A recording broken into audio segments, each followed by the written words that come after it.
This is Richard Tierney of Trauma Recovery Anonymous. I can recall in the past mentors of mine, sponsors, trying to talk me into doing meditation. But the whole idea of meditation seemed crazy to me. I went through a period of about 4 years of terrible depression, and I couldn't get out of feeling negative. And the idea of quietening my mind and focusing on my breath seemed the most ridiculous, insane suggestion to make. I had this racing mind and I couldn't relax. And everyone kept telling me, practice meditation. Just keep practicing until you get better at it. Clear your mind and focus on your breath. And I don't know about you guys, but if you've ever suffered from depression or anxiety, it's a mission impossible. It's like you're asking me to change the world. It's just not possible. And so I've tried meditating and I've tried praying and I've tried doing both separately, and they've never really worked for me. They've never given me the peace because I've fixated on my depression and on my feeling less than. And then I was very fortunate about 6 years ago to meet a Protestant minister. I had tried to return to my Catholic faith. I have 2 young children. I wanted them to be introduced to the idea of God, that maybe down the road they may choose to have God in their lives, but it would be their choice, but at least they would have been introduced to it. So I went back to my Roman Catholic faith and I started attending church and started studying Roman Catholicism, and I realised that it wasn't for me, that all the reasons for leaving it all those years ago still stood. I just didn't agree with the faith. Now it works for other people, and I'm not saying it shouldn't work for you, just for me it didn't. And so the Jesuit priest who was talking to me at the time said, listen, the goal is to find God, and if you want to try some other denomination, there's loads of other churches in the town. There's Protestant and there's Catholic and there's Baptist, and go around and try all the different denominations to find one that will resonate with you.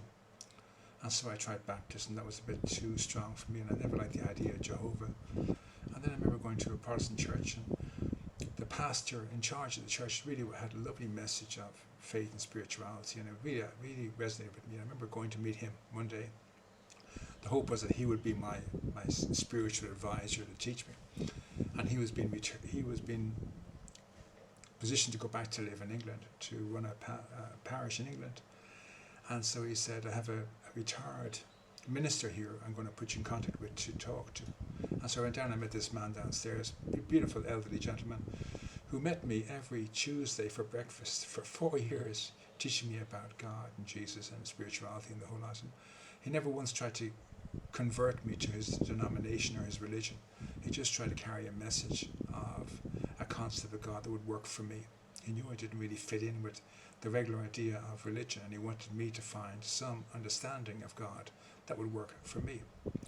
And then we got around to meditation, and he said, do you understand that when you are depressed and you're focused on your depression, you're meditating? That was a shock to me. I didn't think I could meditate. And I tell him, I'm an expert at meditating on depression, on anxiety, and on victimhood. I am a professional when it comes to meditating on these subjects. I can meditate on depression all day long. I can go to that place of depression and stay there and have no problem staying in that space all day long. He explained to me that was depression.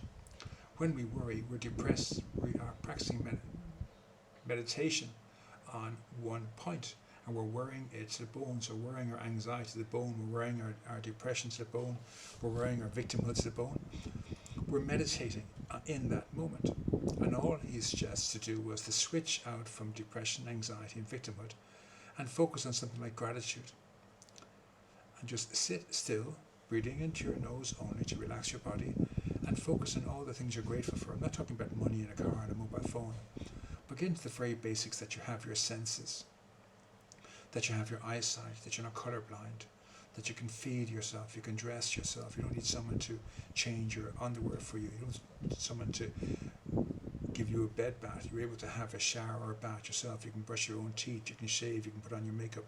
Whatever sex you are, you're able to do these basic, simple skills. And then that whatever your parents were to you, they gave you a home, a roof over your head, clothes on your back. They gave you pocket money, please God. They looked after your needs, and they gave you education, and you went to school, and you probably had a favorite teacher, and you probably had favorite classmates, and you wouldn't have any of that if your parents hadn't decided to have children. and hadn't decided to give you life. So all these things you can be grateful for. Your parents may have been highly dysfunctional, they may not have been suitable as parents, but they gave you life, and you can be grateful for the fact that they gave you life. You can be grateful for the fact that you know how to use a phone and a computer, that you're able to turn on to this podcast and hear this podcast. You're grateful that you can make the decision to turn off this podcast if I am triggering you. But understand, if I'm triggering you, that means you're hearing your truth. Anytime we are triggered, it means we're hearing our truth, we don't like it. We want to run back to victimhood. So when you're being challenged about your state of mind, this is your truth speaking to you. And it scares you because it's so much easier to stay in victimhood and being depressed and anxious than taking action and being a part of the world. And so when someone challenges you, whether it's your parents or on my podcast, challenges you, you can shout trigger, trigger, and then run away and hide again. But it's the truth trying to get through to you. I believe that God put me in your path to share this presentation with you, that you might hear the truth. A lot of times you can't hear this from our parents or our family. We're just closed to the idea of our parents or families telling us this. And then some stranger comes along and shares this truth on a podcast, and it resonates with us. I went through that phase where my parents were trying to talk to me and I wouldn't listen. I would just shut off because of my parents talking to me. And they couldn't understand it. They'd say to me, like, I've been telling him for years to do that, and suddenly he listens to Uncle Morris or Uncle Sean, and he does it. And it's like, I've been telling him for years, but you never listen to me. And it's a terrible truth that children can, in that whole thing about when we grow up, we break away from our parents and we become our own independent people.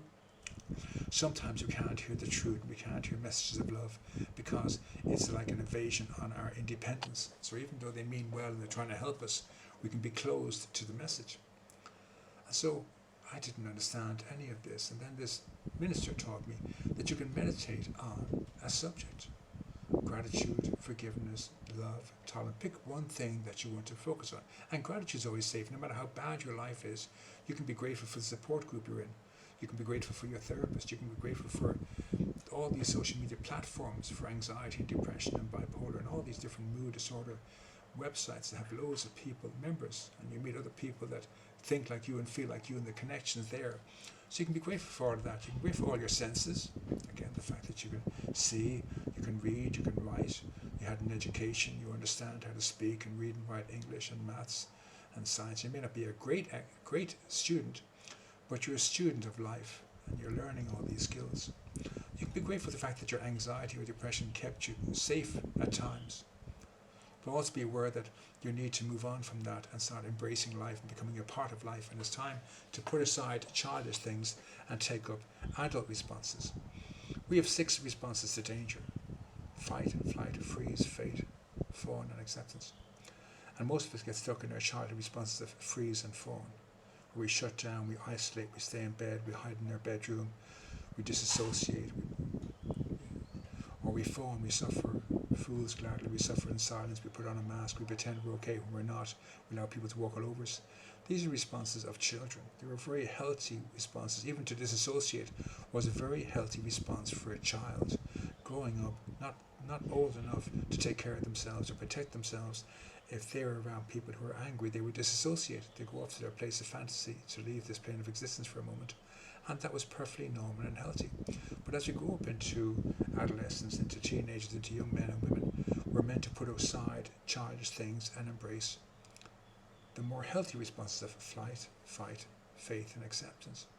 And this is what we need to learn to do. And we can meditate on these things. Like flight simply means to get up and walk away from the relationship, from the house, from your bedroom, from the school, the classroom, from the bullies. Walk or run away. Just leave. Just keep leaving. And eventually someone's going to say, why is Richard leaving all the time?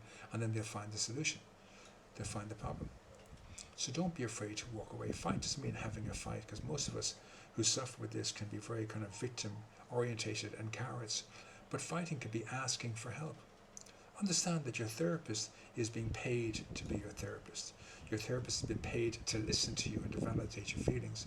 Your family will never listen to you for your bitching and moaning and validating those feelings. They will confront you and challenge you with the truth.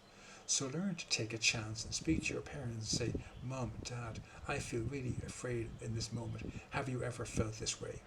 And if you have, how do you cope? How do you manage? And then whatever they do, you copy what they do. And as those things work, you add them to your new army of coping skills. And as they don't work, you discard them. And then you ask your grandparents, you ask your siblings, your neighbours, your favourite teacher, your school friends. And you build up a whole new arsenal of responses. So instead of freezing and fawning, now you're fighting.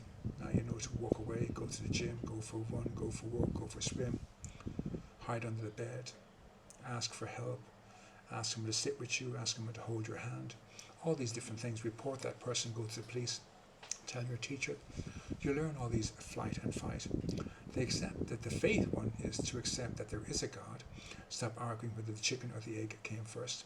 Understand there is a God. He wants you to be happy, joyous and free, but it has to be on his terms, not on your terms.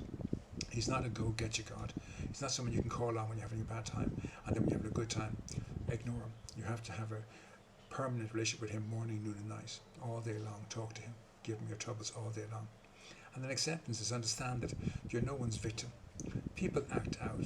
I post this podcast not for you. I post this podcast for me to speak my truth. Either you'll benefit from this or you might choose to be triggered from this, but you weren't the target of it. If it benefits you, well and good, and if it triggers you, that's down to you, but it wasn't it. You weren't my target. This is me speaking with my voice, my truth. And likewise, your own reactions and behaviours. If you don't like a certain food or a certain movie, that's your personal choice. It doesn't mean you don't like the other person because they want to go for that meal or they want to go to that movie and you don't want to go, so it's against them. It's got nothing to do with them. You're acting out on your personal choice. And when you can understand that, understand people aren't out to get you. You're not a victim. There's no target on your head. You're just, if someone does something that offends or hurts you, you're collateral damage. This is the most important one. If you can understand you're nobody's victim, people do things for their own benefit. If you can understand that, it will help you greatly.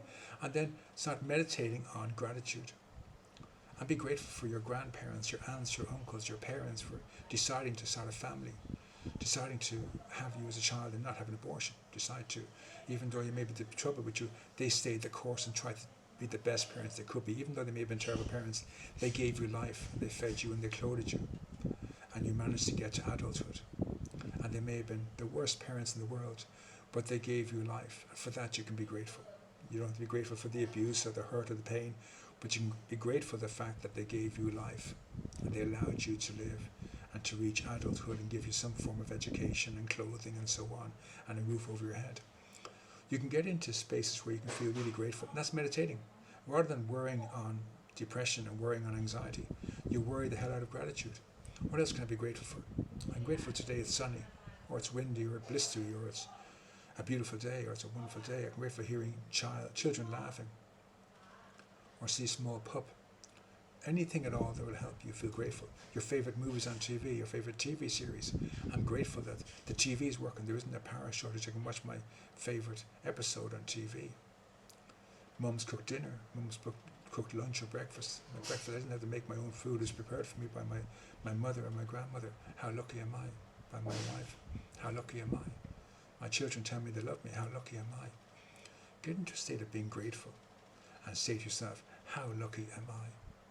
Think of all those people, again, we always say in darkest Africa. Well, think of people in the third world or where they don't have rights, like in parts of Arabia. You can't be gay and you can't be a woman without a burqa on your head. We have a lot of blessings in our lives today that other people just don't have. And for that we can be grateful. So make a list of all the things you can be grateful for and get past only two things like you have your phone or being not grateful you don't have any money today. Go through the fact that you're alive, that you have all your senses, all your physical abilities. Whether you're in a wheelchair, you can still use your hands or you can still push the wheelchair, you're able, maybe the electric wheelchair. Find something to be grateful for. Again, your senses, you're not colorblind. You can smell food, you can taste food. You know if food is too spicy or if it's gone off, and so on. You can go to the toilet on your own. You can wipe your own bottom. Things to be grateful for. Get really into the nitty-bitty things to be grateful for. And this is your meditation. And just meditate on that for the next month. And as you meditate on gratitude, you'll find your anxiety and your depression will leave you. It'll be reduced. I love the idea of the salad bowl mind. So right now, your salad bowl mind is all depression and anxiety. 100% depression, 100% anxiety. Then you start meditating on gratitude. And you start thinking of all the things you can be grateful for today. And suddenly you go from 100% negative thoughts in your head to 80% depression, 20% positive. This means that 1 in 4 times that when you're triggered, you respond nicely. And then you you keep doing this every single day for 30 days, and then by day 10, it's 50-50. And this means that 5 out of 10 times when you're triggered, you'll respond kindly rather than react. And the more you do this and fill your mind up with gratitude, just keep filling your mind up with gratitude, you'll get to a stage where suddenly you'll be 20% depression, 80% positive. So this means 4 out of every 5 times you're triggered, you respond in kind. You'll respond with love or gratitude. Learn not to react and it will change your life. Understand you're not a victim, there's no target on your head. And meditate on gratitude. Worry gratitude into the ground. Focus on gratitude. Breathing into your nose only. You can exhale through your nose, your mouth, but breathe into your nose and focus on gratitude. And by the end of the session, you do this even for 5 minutes, 3 times a day, on awakening, on your lunch break before you go to bed. Be really grateful. You'll sleep better. You'll feel better about yourself. You'll be more relaxed around people. And keep getting into things. Be grateful. Whatever happens during the day, be grateful for that. Grateful that you have a job, or you have a school to go to, you have a teacher, that you have subjects to study for exams. Look for whatever you can find to be grateful for and practice that. And before you know it, you're meditating. You're meditating really powerfully. And you're changing your thinking because you're no longer focusing only on depression or anxiety. Now you've got depression, anxiety, and gratitude. And suddenly that salable mind is getting balanced. Instead of being all anxiety and depression, suddenly there's a presence of gratitude in there. And then when you've had your fill of gratitude, maybe forgiveness, and forgive yourself, and forgive your parents, and forgive your past, and forgive the president or wherever it is, your aunts, uncles, start forgiving everybody. And that's another month. And then after that, tolerance, and practice tolerance around people who irritate you. What's the best thing I can do? Walk away? Okay, I'll walk away. If my uncle or my aunt or my parents or someone in school comes towards me, I'll simply turn around and walk away. I won't indulge in their behavior because they trigger me. I'll walk away. And you practice tolerance, and you find other skills to practice. And each month, dedicate 1 month to gratitude, 1 month to forgiveness, 1 month to tolerance, 1 month to love, and think all the things you love in life. And then 1 month to joy, all the things that bring you joy in your life today. And within 6 months, you'll be a new creation. Only you can do this for you.